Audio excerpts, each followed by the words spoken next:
Você dá uma olhada se você tá gravando aí? Tá, de vez em quando, eu vou colocar isso aqui, ó.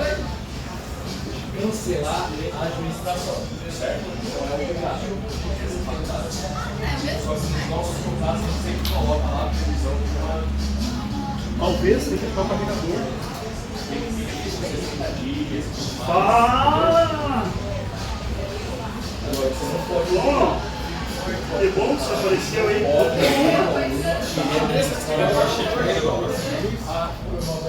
Esse aqui tá vendo. Que quando tá Cara presente, ele não Cara, só pra ser uma coisa, Andressa. Não tá fácil ser eu, sabia? Minha mãe tá assistindo no Sério? E aí? Hã? minha casa, sabe? Vamos? Não, é que eu não quero usar a luz, eu quero só usar o pedestal.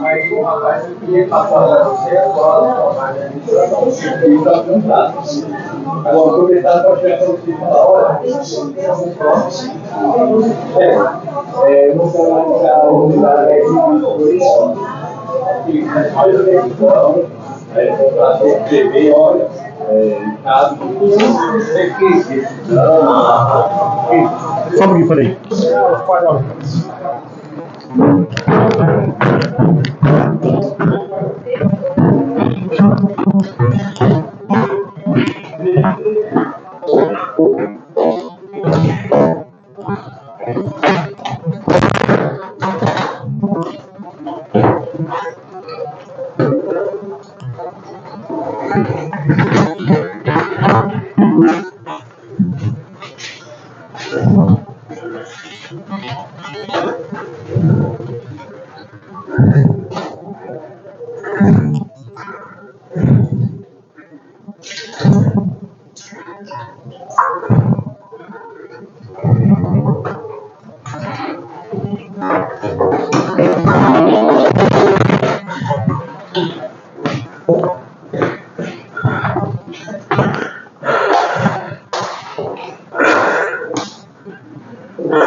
Só o nome. Andressa Magalhães.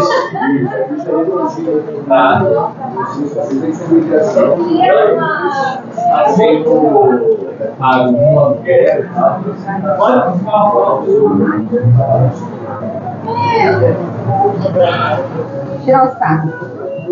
Quem é?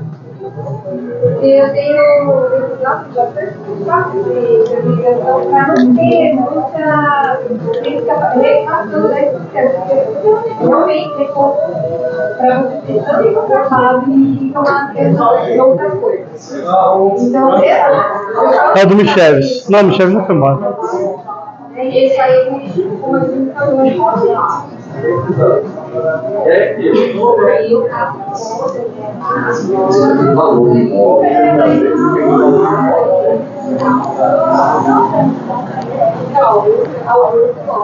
Já tá gravando, tá? Mas fica aí. Não, Não, tá perfeito. Tá aí. Já tá gravando mesmo. Aqui, ó. Isso, né? Pode cortar, né? Ó, Otávio, a gente tem um problema aqui que são os microfones, sabe? Então eu vou tentar hoje sentar no meio e daí você, o Alexandre fica com um e nós dividimos. Fica com... Esse aqui é o daqui. Tá, dá um pra mim então. Assim. Não segura na pontinha, segura só na base, tá? Aí, a gente vai fazer assim, ó.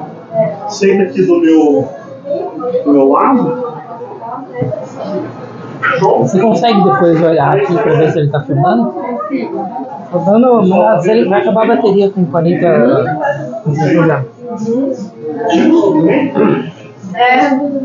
Quando é que nós estamos subindo essa campanha? É só você me dar atenção, né? Ela não tem tempo. Coisa pro jogador de futebol do Santos. Não, esse aqui. Tô com mais luz lá. Quer ir no carnaval? Você vai virar. Tá pra ir? Vamos lá então. Daí eu mando pra ele, cara. Já tá Você vai. A gente vai falar hoje com a Andressa Magalhães! Hã? Ah! Ela não se ligou que tava gravando Não? já. Então, hoje não, hoje a Andressa só fugiu. Ele marca, gente, de corte. Pessoal, a gente vai começar a gravar. Vamos sacar um coxinha, um negocinho, um negocinho assim. Comeu os coração aqui de fora. Alguém tá com a cozinha pela lá, tá?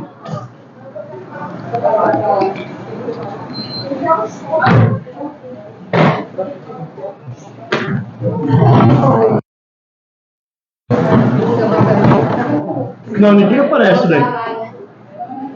Não aparece. Vai esperar hoje? Não, é aqui, ó. Ninguém vai aparecer. Vamos lá então? Senta aí.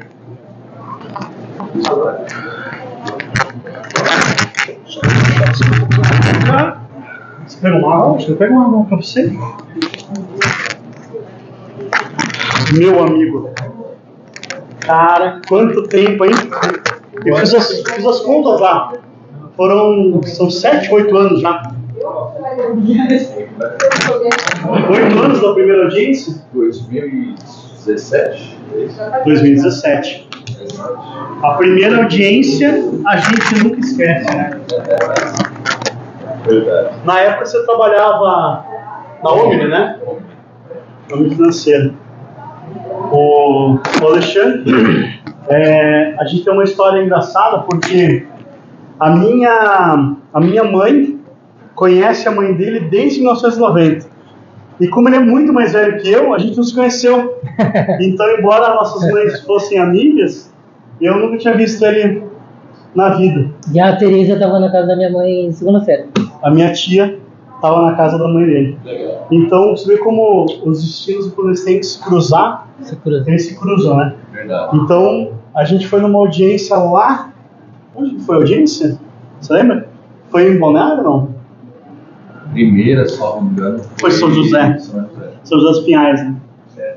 E para quem não sabe, o pessoal acha que eu sou especialista em direito imobiliário. Eu mal consigo ser advogado, não é especialista em alguma coisa, né? Mas uma área que eu gosto muito, a gente trabalha assiduamente, é a área trabalhista. E já há mais de 15 anos, hoje inclusive tinha uma discussão trabalhista bem extensa, foram mais de 2 horas de audiência. E é legal que a gente começou o podcast pensando assim, um amigo me convidou para participar e eu pensei que ia ser entrevistado. Ele falou, não, eu quero que você apresente comigo. Eu falei, cara, eu não sou apresentador, né? Como é que eu vou apresentar um negócio? Não tem nada a ver isso comigo. E aí acabou ficando e até hoje a gente está apresentando. Futuramente a gente pretende contratar, né, 2 pessoas para apresentar, que sejam bonitas, belas, e a gente vai ficar só bebendo.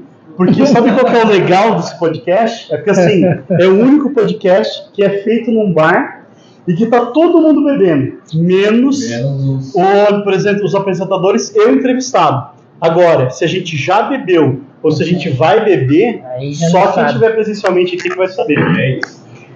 Conta pra gente um pouquinho, pra quem não conhece ainda, o Otávio ele é de São Paulo, né? Mora lá. Você é nascido em São Paulo? Nascido. Conta pra gente um pouquinho da tua trajetória. Bom, sou de São Paulo, assim como o Douglas falou.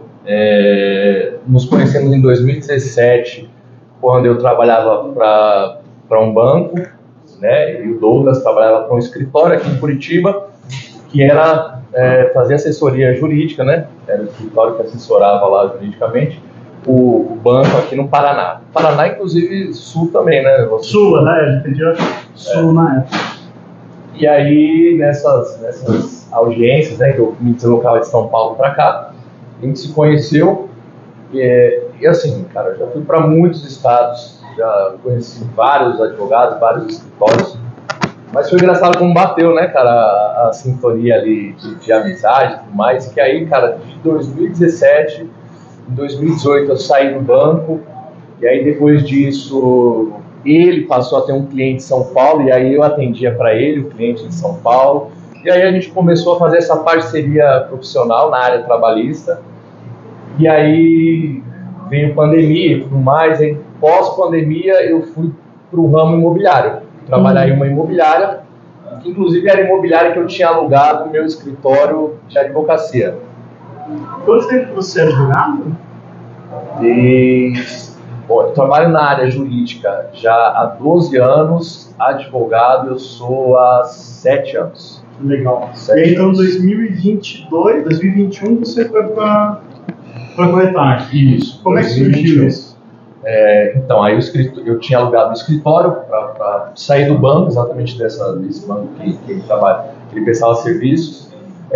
Montei meu escritório em 2019, e aí todo mundo fala que para o negócio dar certo, pelo menos um ano e tal, e eu estava nessa expectativa.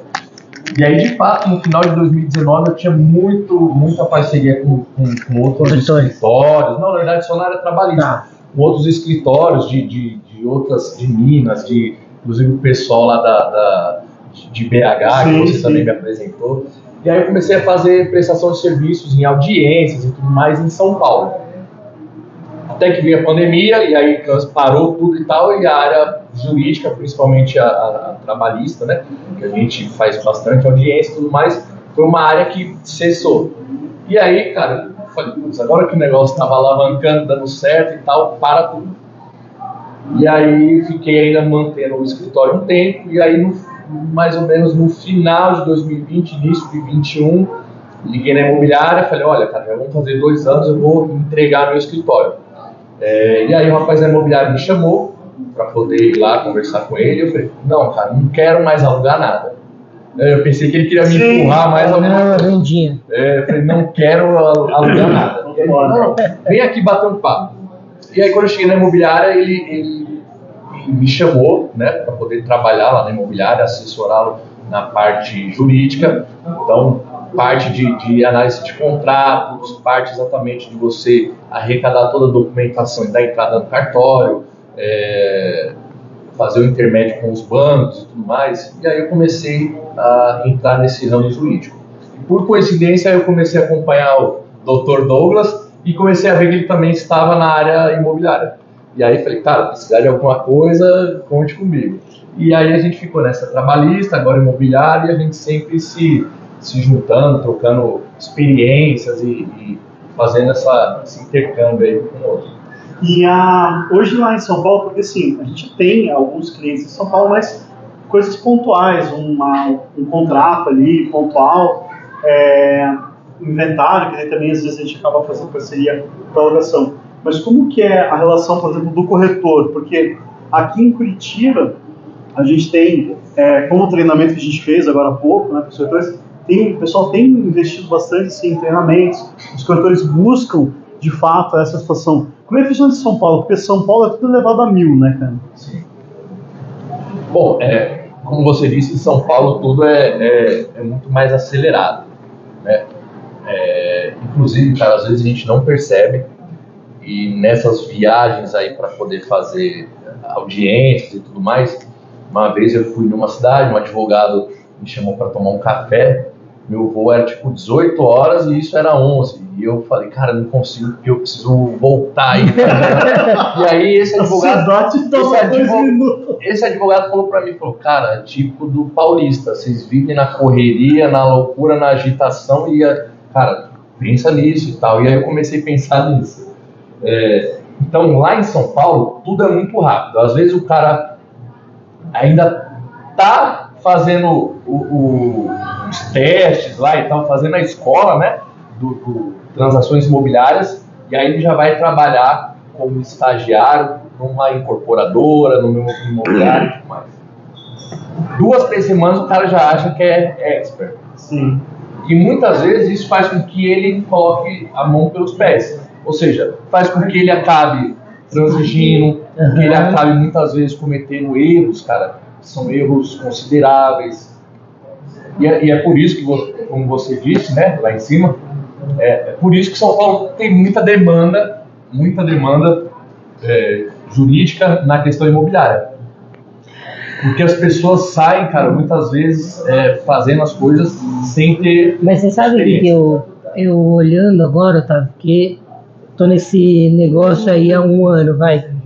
Mas eu tô olhando com uma visão externa de alguém que já trabalhou numa grande instituição e trabalhava com o princípio que acontece na corretagem. O corretor de imóveis, primeiro assim, ele acaba tendo esse estigma de ser a terceira profissão dele. Isso. Entende? É isso.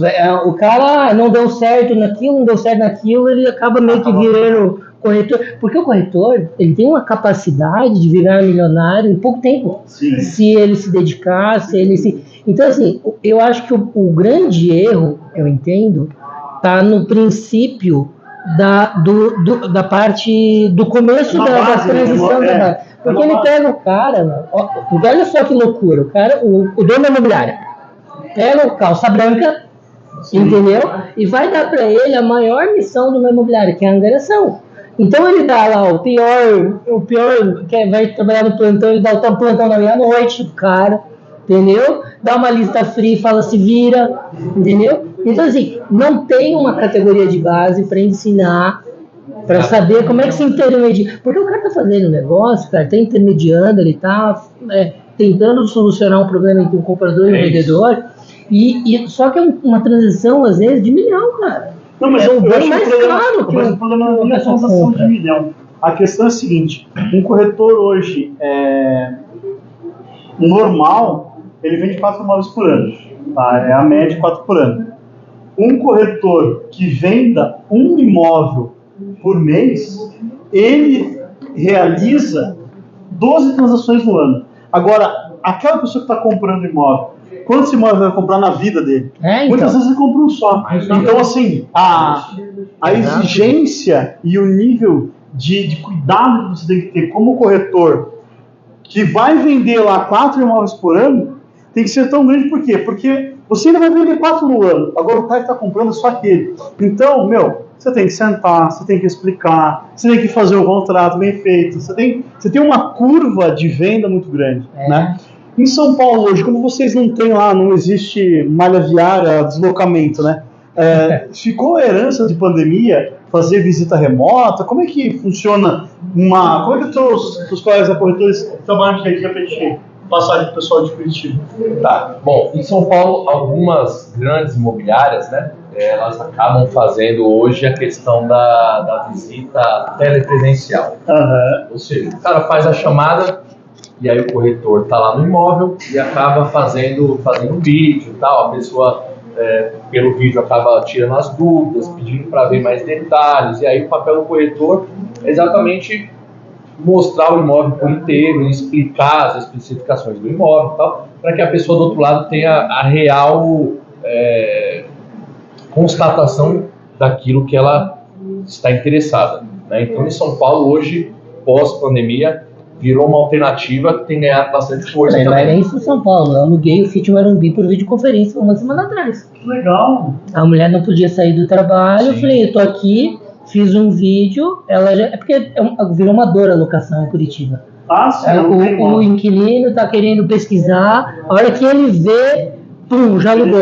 No imóvel bom ele não fica. Se a imobiliária se colocar nos portais e fizer anúncio, divulgar e fizer parceria, né? Porque eu acho que é esse o princípio do mercado imobiliário. Exato. O mercado imobiliário ele tem que ser, em algum momento, entender que ele é regulado por parceria. Sim.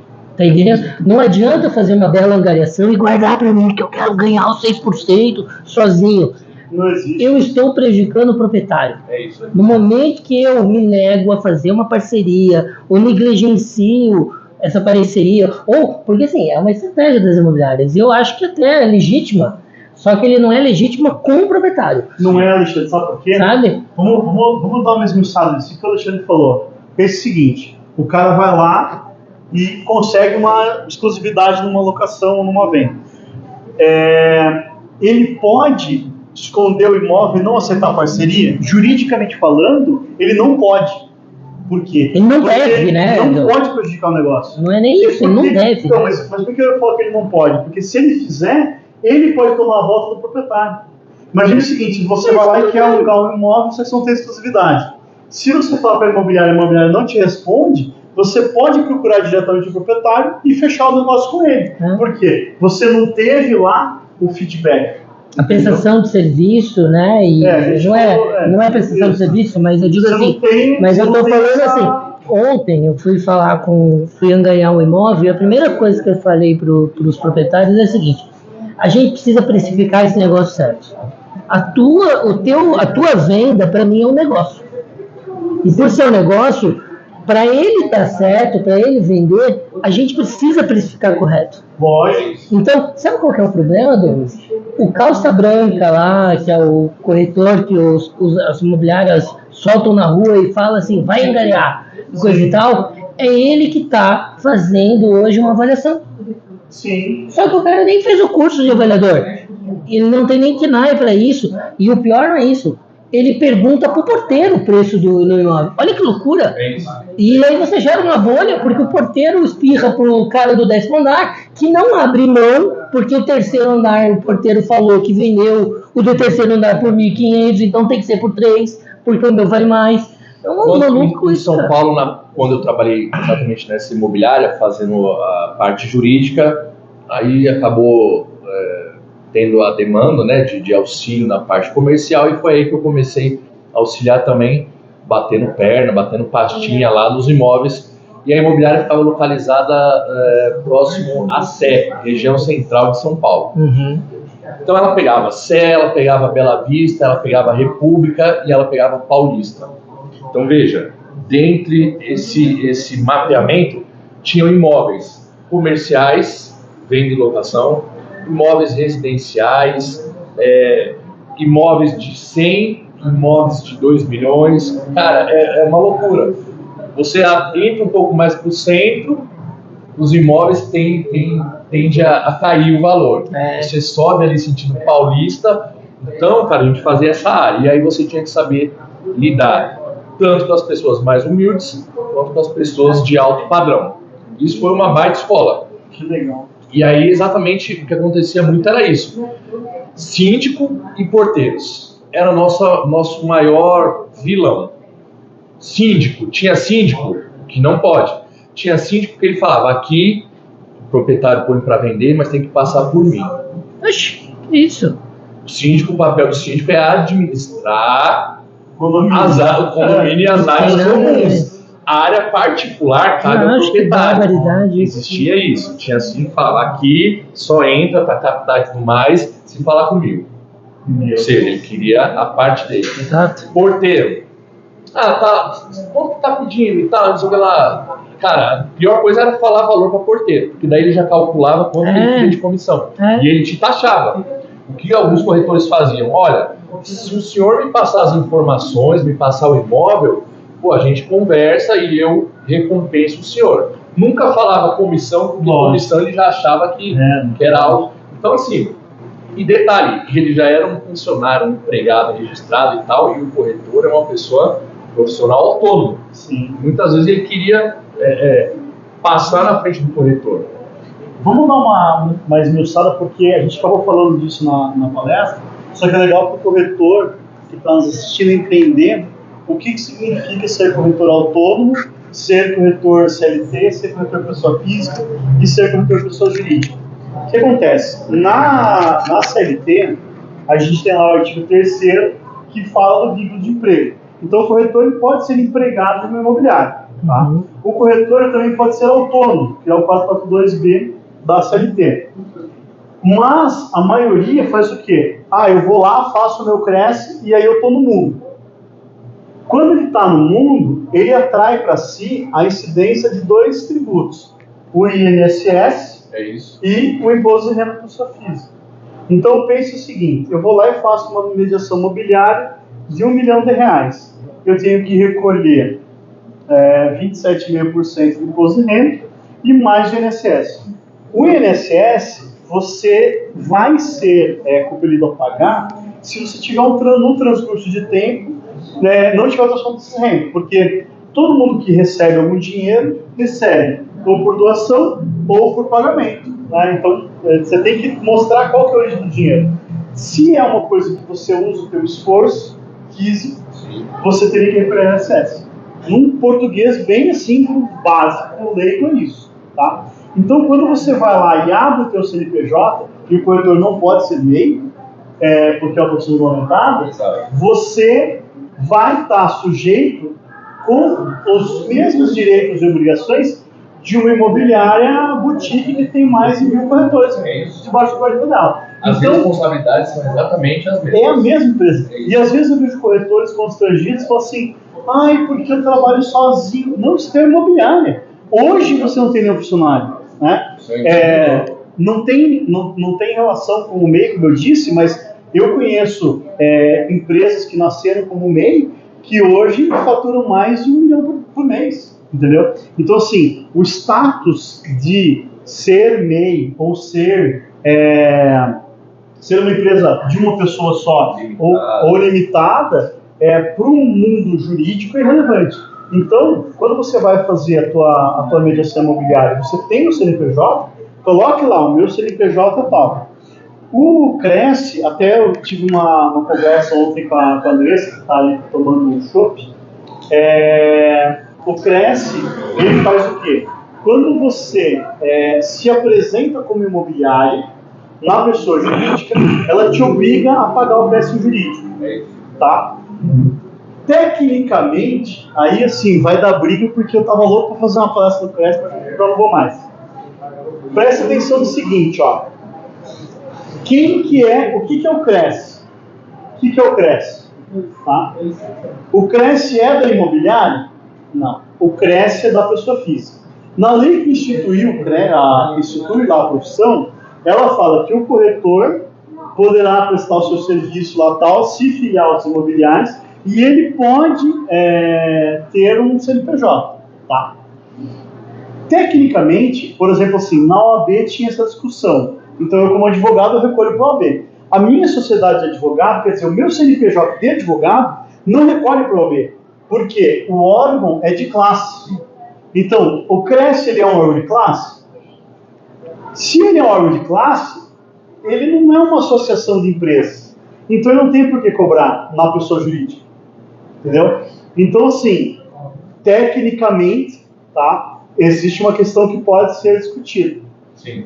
Eu entendo que, e aí você pode, a gente faz processo e tal, eu entendo que você pode ter a fiscalização, e aí você tem, como corretor, você tem que ter o teu crédito, pessoa física. Mas eu não consigo entender, talvez sou burro, né, já falei isso milhões de vezes, essa obrigatoriedade para a pessoa jurídica. Tá? Por quê? A pessoa jurídica não tem classe. A classe não é da pessoa jurídica. Ele vai estar lá, se ele quiser se associar, foi brabando, no caso do banco, aí ele vai ter associação, vai pagar, tudo bem. Mas você não pode vincular a pessoa jurídica dessa forma. Na questão da OAB, eu tenho 100% de garantia que foi levado a cabo do judiciário, se eu não me engano é Minas, e aí Minas falou o seguinte, a OAB não vai cobrar da sociedade de advogados. Então, na OAB não pode cobrar, tá? No Cresce eles cobram e tal, e tudo bem, tem lá o regulamento, mas é uma questão que você pode levantar. Mas eu afirmo, se você tem um CNPJ, técnico de comissão é imobiliário, então você não precisa se apresentar como pessoa física. E também tem uma coisa, né? O Cresce, quem faz o negócio é a pessoa física, porra. Né? Então, assim, e o pior é que aqui você tem algumas construtoras e até algumas imobiliárias que te dão uma comissão abaixo do mercado se você não tiver o CNPJ. O que isso me desqualifica? Não.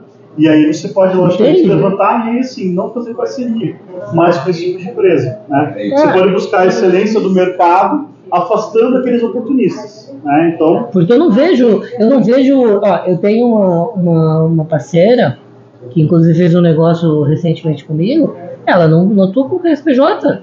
E eu vejo, e ela faz bons negócios, tá? Entendeu? Então, assim, eu não desqualifico ela por ela não ter CNPJ, por exemplo, né? O entendimento No Paulo, intuito de ter um CRESPJ. lógico, o entendimento que o Paulo cresce hoje é o seguinte: se você usar City Imóveis, que é o nome da imobiliária dele, você tem que ter o crédito jurídico. Se você usar Alexandre Negrini, você poderia usar como Ok. Eu acho que até faz sentido. mas é uma questão que a gente pode. Vai ficar aqui horas, né? Vai ficar horas falando. Uma outra coisa que eu não sei se você viu, cara, saiu ontem. Eu recebi mais de 80, agora já tem mais de 100 no meu WhatsApp, falando da resolução da COFES sobre eles vão mandar agora, segundo a resolução e os comentários. Eu ia ler hoje a resolução para fazer um parecer, mas não tive tempo. O que eles fizeram? Na resolução, você vai ser obrigado a usar o modelo da COFES. A proposta, modelo de proposta. Imagine você como advogado, o prato cheio, né? Pegar um modelo pronto para pedir a nulidade dele no juízo. É que não faz sentido, né? Porque cada negócio é único, né? Eu não tenho como colocar uma forma e falar vai ter que ser assim. Você poderia até nortear, né? Mas, por exemplo, na lei da alienação fiduciária, que fala, para o negócio ser tem que ter isso. Acabou, né? Agora, não vê que ele me dá um negócio editável lá para eu escrever. E primeiro que, assim, eu dei uma lida, cara, confuso pra caramba, entendeu? Confuso. O que você acha dessa medida? Mesma coisa da OAB pegar e falar, agora temos os nossos modelos de petição. Exato. Eu não sei se você acompanhou essa nova época, mas o PJM, ele vinha com essa proposta. Você ia abrir um formulário, ia colocar os dados do trabalhador, quer hora extra? Quer adicionar a estabilidade? Quer publicidade? Quer equipamento social? Quer. Você ia ticar, aí você dava um enter e ele montava a petição sozinho. Pronto. Chat GPT. Exatamente. Tá fácil. Então, assim, dentre o tema de hoje, qual que é a nossa sistemática? É pensar no corretor de imóveis como alguém que vale muito mais do que um visitador, né? Se fosse para valer uma visita, era 100 pila. 100 reais você pagou lá, visitou tudo certo. Né? Não, o Alexandre falou uma coisa muito bacana, cara, que é com relação a isso. Ao corretor, ele não fazer a sua profissão principal. E aí, muitas vezes, ele equipara até, por exemplo, ao motorista de aplicativo, que muitas vezes tem a sua profissão, tem alguma outra atividade e, como quebra-galho, ele acaba fazendo Uber. Estou corretor. É isso. Mas você sabe qual que é o problema, Fábio? Eu tenho alguns amigos que eu vejo assim com talento dentro do banco na qual eu trabalhei, que, cara, se eu colocar esse cara com crédito, ele vai voar. Ele vai ficar milionário, ele vai ser CLT, ele vai voar. Só que o cara tem aquele bloqueio, puta, eu não quero virar corretor, sabe? O cara tem vergonha. Por quê? Porque se você pegar a pesquisa que teve das profissões mais... provavelmente o corretor é uma delas. Porque, assim, tem tanto picareta que queima um mercado. É isso, mas assim, antigamente, até me perdoe os taxistas, mas antigamente a gente via muito taxista que era aposentado e assim, às vezes parecia que você estava pedindo um favor para o taxista. Você ia pedir uma corrida, ele perguntava qual era o trajeto, ele perguntava se você ia longe, se não ia e tudo mais. Quando implantaram o Uber aqui no Brasil, aí veio com aquela proposta de bala, de água, de um serviço diferenciado, não é isso?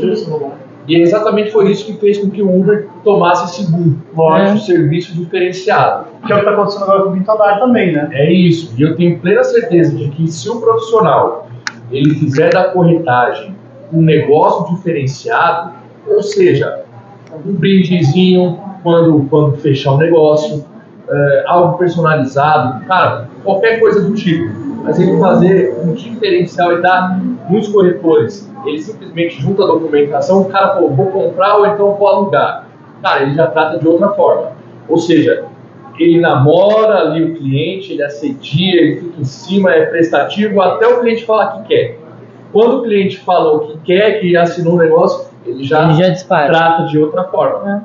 Então, eu acho que assim, essa questão de ser o diferencial, cara, valorizar a profissão, é o que primeiramente vai fazer o profissional se destacar dos Exato. demais. E eu acho que é encontrar a vocação também, né? Também. Porque quando a gente fala em profissões, Alexandre, hoje em dia você pensa assim, eu quero ser influencer, É isso. eu quero ser apresentador de podcast, eu quero ser não sei o quê. As pessoas estão indo para cenários, como a gente, há 50 anos atrás, você vai ser o quê? Você vai ser advogado, era assim, né? Se você gostava de sangue, você ia ser médico. Se você era bom em matemática, você ia ser engenheiro. Isso. Se eu servia para os dois, você ia ser advogado. Advogado. E aí, o que acontece hoje? As pessoas pegam e falam o seguinte, o que está dando dinheiro? Cara, sabe o que dá dinheiro? Vou falar para vocês. O que dá dinheiro é não trabalhar. Não trabalhar dá dinheiro. Eu não trabalho.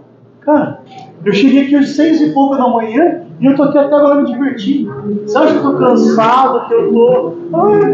Cara, é uma alegria estar aqui, entendeu? Quando você faz a coisa com amor, né? Com dedicação. Tem que ter a tal identidade com a profissão. Se a pessoa não tiver uma identidade com a profissão, cara, de fato vai ser um trabalho. Não, e às Sabe, vezes você tem um corretor que ele serve para um lançamento. Às vezes você tem um corretor que ele serve para angariar. Existe Às vezes você tem um corretor que serve para visitar. Entendeu? Às vezes você tem um corretor que ele faz tudo certo. Na hora de fechar, deixa vir o gerente que o gerente fecha. Porque o cara trava na hora de ansiedade, coisa e tal. E isso tem de tudo, cara. Não é só no... Questão de por exemplo, quando o cliente começa a perguntar sobre documentação, sobre trâmite cartorário, o cara já... Ela trava, né? E é por isso que é importante, e aí eu quero deixar esse deixa aqui, é por isso que é importante a qualificação, o conhecimento.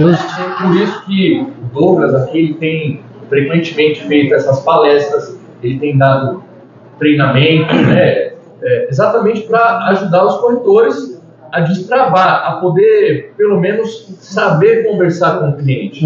Porque, como o Douglas disse, muitas vezes para esse cliente é o único imóvel que ele vai adquirir. E é óbvio que surgirão várias dúvidas, né? Até porque quem já não ouviu falar por aí que tomou um golpe de comprar um imóvel, de alugar e tudo mais, e foi enganado. Então é normal que o cliente ele tenha dúvida, ele tenha insegurança. Medo, né? Agora, se eu chego inseguro e o corretor me passa mais insegurança, eu tô fora. eu tô fora. Não fecha, né? Eu tô fora. Eu acho importante, cara, a gente sempre pensar o seguinte, para dar certo um negócio, é muita variável. A gente estava numa conversa do dia no grupo lá de direito imobiliário do AB, e aí estava tendo uma seguinte situação. Eu levei o tema, algumas construtoras elas fazem o seguinte, você vai comercializar o imóvel na planta, só que aí você pode fazer a cessão do direito daquele imóvel que você comprou, só que ela te cobra uma taxa de 4%, 2% em cima, para você fazer essa cessão. Eu comentei no grupo lá de direito imobiliário, e eu falo do mesmo jeito que eu falo no grupo lá, eu falo o nosso de direito imobiliário, né, que hoje tem mais de 300 corretores, então às vezes eu grito, às vezes eu xingo, às vezes eu faço um vídeo bolinha, é normal. E o que aconteceu lá? O advogado falou assim, não, mas é porque a construtora tem que cobrar essa taxa, porque senão você compra o imóvel na planta e o imóvel... O dinheiro corre de você. Ou seja, se o corretor, quando ele tiver fechando um negócio, ele já começar a ver onde vai gastar. Eu vou gastar, eu vou passear, cara, parece que vem uma nuvem negra. E acaba com o negócio. Aí daqui a pouco liga e fala, meu advogado falou que é melhor me fechar. Meu advogado aí começa a melar. Minha esposa, né, pensando melhor. É isso, comecei com a minha esposa, ela acha que não é o momento e tal. Então, essa questão, cara, eu carreguei muito comigo. E eu tentava fazer muito isso. A pessoa falou pra mim, vou comprar. Cara, eu tentava não fazer planos com dinheiro. Dinheiro ainda não é meu, não tá na minha conta. Só vou fazer planos quando já chegou lá pra mim o Pix, a transferência e tal, e tá na minha conta. Aí, cara, beleza. E mesmo assim ainda, se o negócio não der errado. Se não der errado, né? Entendeu? Mas a gente gosta de trabalhar assim com os corretores para que consiga fazer um exercício de entendimento. Porque o que acontece? Na prática, a gente acha que o juiz, né, quem não é da área jurídica e tal, os advogados até mais experientes também têm esse entendimento de que o juiz é um deus, assim, da verdade, da justiça e tal. Na verdade, o que acontece? O juiz, ele tá ali numa função de, preciso dar uma solução aqui, né? Então tem lá a inicial, tem a contestação, e ali a ele vai ser atribuída o ônus de fixar de quem é o direito e qual responsabilidade vai aplicar. Então ele vai lá no futuro ver o teu WhatsApp de hoje, a tua proposta de compra e venda de hoje, a tua promessa, né? O jeito que você fez a escritura. Então, assim, cabe a gente no dia a dia construir, que eu gosto de falar, construir um processo lá na frente, sabe? Cara, é muito raro o processo de direito imobiliário, sabe? Então, por exemplo, o despejo, eu acho que menos de 3% dos imóveis acabam em despejo. Então, é exceção da exceção. Problema de comissão. Tem corretores que eu conheço que vieram e falam assim, cara, mas eu já sou corretor há 10 anos, nunca tomei uma volta. Eu falei, mas uma hora você vai tomar. Né? A hora que você não sabe, né, cara? Ou você não sabe também, né? Então é importante, assim, a gente buscar essa orientação e essa disponibilidade, eu acho, né, da proximidade do advogado com os corretores e as imobiliárias, né? E é legal você, por exemplo, que viveu, né, as duas searas, você acaba tendo um ponto de vista um pouco diferente do meu, porque eu, no final das contas, eu acabo trabalhando de que forma? Cara, o norte é fazer um negócio. Sim. Mas é diferente do teu caso, porque às vezes você vai lá e você também tem o recebimento da mediação, né? Então, você vai lá, você tem um papel de corretor, digamos. Então, assim, como que funciona, por exemplo, para vocês? Falam assim, cara, o contrato de lá veio meio cagado, como eu gosto de falar, mas, pô, se eu ficar mudando cláusula aqui e tal, eu vou acabar no negócio. Como é que funciona essa dicotomia no teu cérebro? Conta pra gente um pouquinho. Não, e assim, é uma situação complicada, cara, que nem eu que faço os meus contratos, óbvio que eu faço, e aí aqui, um contrato nada mais é que a vontade das partes e aquilo que lhe compete da parte jurídica. Então você tem que colocar, por exemplo, questão de valor de entrada. Ah, mas eu já vi que são 6% de entrada, para outros não, o banco fala de 20% a 30%, tudo mais e tal. Cara, a entrada é aquilo que fica acertado entre as partes. É um acordo, né? Entendeu? É um acordo. Então, vamos colocar no contrato quando vai ser a entrada. Beleza. Após a entrada, vai precisar de financiamento, não vai e tal. Então, você tem que prever ali, colocar a vontade das partes e o que vai ser feito, né? Uma coisa que eu fico muito desconfortável é quando tanto o comprador quanto o vendedor fala: vou passar o contrato para o meu advogado para ele dar uma olhada. E aí, ok, cara. Como advogado, eu também sei que podem discordar de mim e tudo mais.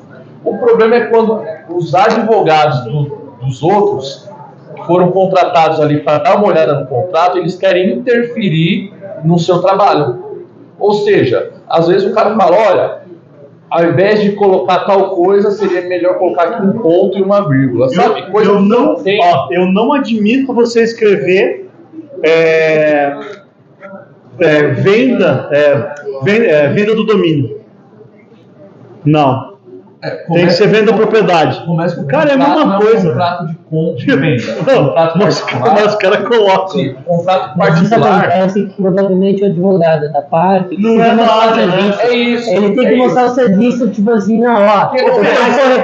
Eu tô querendo corrigir pra mostrar que ele tem conhecimento, entendeu? Ele não pode chegar e falar, ó, tá regido bem, manda bala. Esse mês, graças a Deus, eu tô finalizando duas vendas, né? Cara, eu tô desde janeiro só nessa questão. Cada um contratou um advogado para dar uma olhada, porque, óbvio, eles não conhecem o corretor, eles não me conhecem como advogado e tudo mais. Ah, mas o meu advogado eu já faço bastante serviço com ele, e muitas vezes o advogado é um amigo da família que é da área criminal, trabalhista, mas. E aí o cara quer mostrar o serviço dele, olha, Eu acho que esse portanto deveria ser separado ao invés de junto. Juridicamente, o que isso muda? Tá entendendo? Então, assim, você tem que tomar muito cuidado, cara. Primeiro que o contrato já é algo que, como eu disse, você vai colocar ali à vontade das partes. Porém, eu como advogado, eu tenho que zelar pela questão jurídica, pela segurança jurídica das partes, né? Então, como advogado, eu olho na parte jurídica para não ter nenhuma nulidade depois do contrato, e como corretor, exatamente zelar também por todas as informações dos imóveis, para que eu também não responda depois do Cresce, entendeu? Então, eu sou duplamente fiscalizado. Na City, por exemplo, todos os contratos a gente faz, tanto de administração como de locação, de venda, são todos revisados pelos todos. Porque não adianta, cara, eu não estudei para isso. Se eu achar que eu, com o meu vasto conhecimento no meu tutorial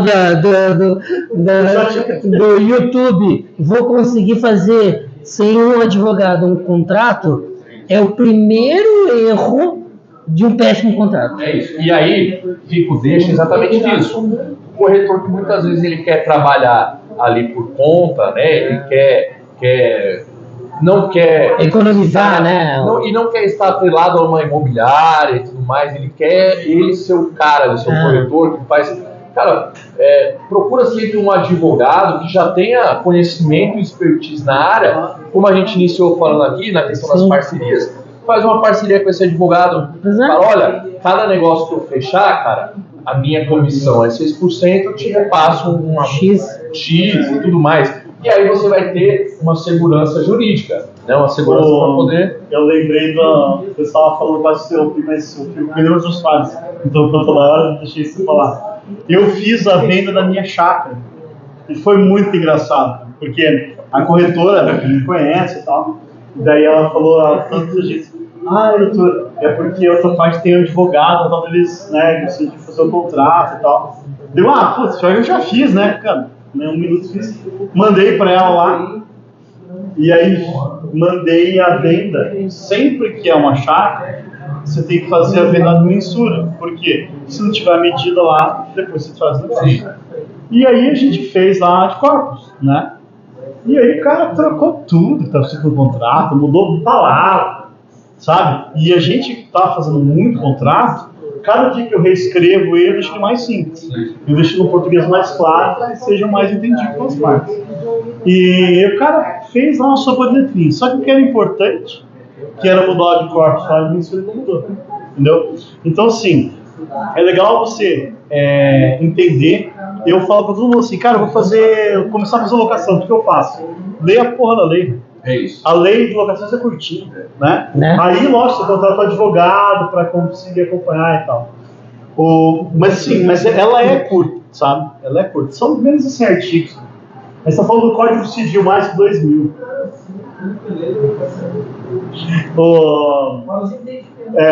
O Diego vai começar a fazer locações aí.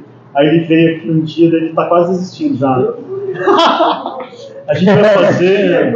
Ele se empolgou, começou e já parou. Já parou. A gente vai fazer, agora no mês de março, eu acho que vou fazer o mês de março inteiro mês da locação. Sobre a locação. Tem muitas imobiliárias que acabam fugindo da locação porque acham que aquela locação tem que depender do cachoeiro, sabe? Em São Paulo também não tem mais isso, né? Porque hoje, sim, você contrata a seguradora vai dar lá, toca o chuveiro e acabou. Você não tem que ir lá visitar, né? Ir lá no imóvel. Eu, por exemplo, contrato todos os seguros da Porto Seguro. O inquilino ontem reclamou, chamou os da Porto Seguro, foi lá, arrumou e acabou. Não tem essa história mais, cara. Então, assim, hoje você consegue administrar uma carteira de locações. Lógico, uma carteira grande você vai precisar de equipe, mas uma carteira pequena, você coloca lá 2, 3 sistemas, você consegue administrar bem tranquilo. Tá? Então, a nossa ideia, o nosso objetivo hoje era falar um pouco sobre você, sobre a sua história. E aí hoje, como que tá? Você está vendendo imóvel? Você está processando alguém? Você está atendendo alguém de processo? Como é que você está hoje? Conta pra gente. Hoje eu tenho dividido a minha vida profissional em duas partes. Ainda faço a parte jurídica na área trabalhista e também divido para a parte comercial, né? Então, o que eu faço? Para não ter nenhuma falhar no jurídico ou falhar na área comercial, eu só pego aquilo que eu sei que eu tenho certeza que eu consigo fazer. Então, eu tenho uma carteira de clientes na área trabalhista e a parte comercial, a parte de imóveis, eu só trabalho hoje no meu condomínio. Meu condomínio tem 400 apartamentos. Que legal. Só uma das empresas que era dona do terreno, ela ficou com 70 apartamentos. Então, eu tenho uma parceria com eles e tudo mais. Então, cara, hoje eu trabalho no meu condomínio. Então, o pessoal me liga e fala, cara, você consegue me mostrar que hora? Cara, Tá em home office. quer vir agora, vem. Que legal. Porque você não pode, às vezes, querer abraçar o mundo. Ainda mais em São Paulo, que você tem um problema geográfico, né? É isso. Então, em São Paulo, o cara meio que acaba assim. Ontem eu tava falando com um amigo que eu falei, cara, eu não atendo Piraquara. Não adianta eu pegar. Sim, Mas eu vou ligar para um amigo meu que eu acho que ele está trabalhando em São José. Indiquei, cara, e tá tudo certo. Porque não adianta. Eu vou sair lá de Santa Cândida para ir parar lá em Piraquara para vender um negócio que eu teria uma satisfação para esse amigo de fazê-lo. Só que, cara, não dá para fazer, cara. Então vamos se limitar naquilo que a gente consegue atender. É isso. E aí, né? eu tô pensando esse ano aqui, se eu entro um pouco mais na área comercial, se eu mantenho um pouco mais no jurídico e tal, porque tá chegando a hora de eu tomar uma decisão. Não, você vai ficar rico no comercial, óbvio. É isso. Esse é o X da questão. Mas como você disse da questão do advogado, trabalho ou fazer aquilo que gosta, cara, a parte jurídica é uma área que é a minha realização profissional. Eu gosto demais da parte jurídica, tudo mais, das nossas audiências trabalhistas, tudo mais. Mas é como você falou, cara.